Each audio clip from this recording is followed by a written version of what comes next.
গেল তো আর শুয়াই দিল, অনেক কোনো মানুষ না। আর ডাকবে না, ডাকবে কিছু কই না। কবরের মাটি এখনো শুকায়নি।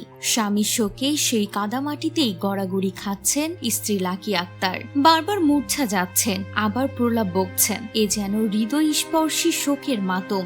একপাশে বাঁধানো মায়ের কবর, মায়ের বাপাশে সদ্য সমাহিত করা হয়েছে ঢাকায় মিটফুট হাসপাতালের সামনে শেষ করে দেয়া সোয়াককে। স্বামীর কবরকে আঁকড়ে ধরে কান্নায় ভেঙে যাওয়া কণ্ঠে লাকি আক্তার বলেন, আমার স্বামীরে মারতাছে। আর হাজার হাজার লোক চেয়ে চেয়ে দেখলো, কেউ এসে একবারও ওই নরপশুদের থামাইলো না। সে একটা সুন্দর পাঞ্জাবি পইরা বের হইছিল, কি সুন্দর দেখাচ্ছিল তাকে। ওই পাঞ্জাবিটা ওরা খুলে নিয়েছে। আমার স্বামী শেষ হয়ে গেছে নিশ্চিত জেনেও ওরা আমার স্বামীর বুকের ওপর উঠে নাচ করেছে। আমি এখন কি নিয়ে বাঁচবো? দুইটা অবুঝ শিশু, ওদের কিভাবে মানুষ করব? এমন সময় ছুটতে ছুটতে সোহাগের কবরের কাছে চলে আসেন তার বড় বোন ফাতেমা বেগম। একমাত্র ভাইকে হারিয়ে তিনিও পাগল প্রায়। তিনিও ভাই হারানোর শোকে বিহ্বল হয়ে বারবার কবরের কাদামাটিতে মূর্ছা খেয়ে প্রলাপ করেন।